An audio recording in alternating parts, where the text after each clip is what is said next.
اور جب موسیٰ نے اپنے شاگرد سے کہا کہ جب تک میں دو دریاؤں کے ملنے کی جگہ نہ پہنچ جاؤں ٹلنے کا نہیں، خاص صدیوں چلتا رہوں، پھر جب وہ دونوں ان دریاؤں کے سنگم پر پہنچے تو اپنی مچھلی بھول گئے۔ پھر اس مچھلی نے دریا میں سرنگ کی طرح اپنا رستہ بنا لیا۔ جب آگے چلے تو موسیٰ نے اپنے شاگرد سے کہا کہ ہمارا کھانا لاؤ، اس سفر سے ہم کو بہت تکان ہو گئی ہے۔ اس نے کہا کہ بھلا آپ نے دیکھا کہ جب ہم نے اس چٹان کے پاس آرام کیا تھا تو میں مچھلی وہیں بھول گیا، اور مجھے آپ سے اس کا ذکر کرنا شیطان نے بھلا دیا، اور اس مچھلی نے عجیب طرح سے دریا میں اپنا رستہ بنایا۔ موسیٰ نے کہا یہی تو وہ مقام ہے جسے ہم تلاش کرتے تھے۔ تو وہ اپنے پاؤں کے نشان دیکھتے دیکھتے لوٹ گئے۔ وہاں انہوں نے ہمارے بندوں میں سے ایک بندہ دیکھا جس کو ہم نے اپنے ہاتھ سے رحمت خاص سے نوازا تھا اور اپنے پاس سے ایک خاص علم بخشا تھا۔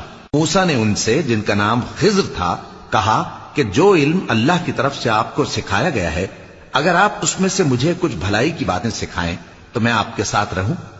خضر نے کہا کہ تم میرے ساتھ رہ کر صبر نہیں کر سکو گے، اور جس بات کی تمہیں خبر ہی نہیں اس پر صبر کر بھی کیسے سکتے ہو؟ موسیٰ نے کہا اللہ نے چاہا تو آپ مجھے صابر پائیے گا، اور میں آپ کے ارشاد کے خلاف نہیں کروں گا۔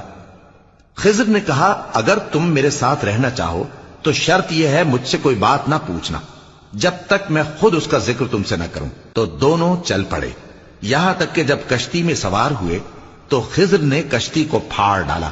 موسیٰ نے کہا کیا آپ نے اس کو اس لیے پھاڑا ہے کہ سواروں کو غرق کر دی؟ یہ تو آپ نے بڑی عجیب بات کی۔ خضر نے کہا کیا میں نے نہیں کہا تھا کہ تم میرے ساتھ صبر نہ کر سکو گے؟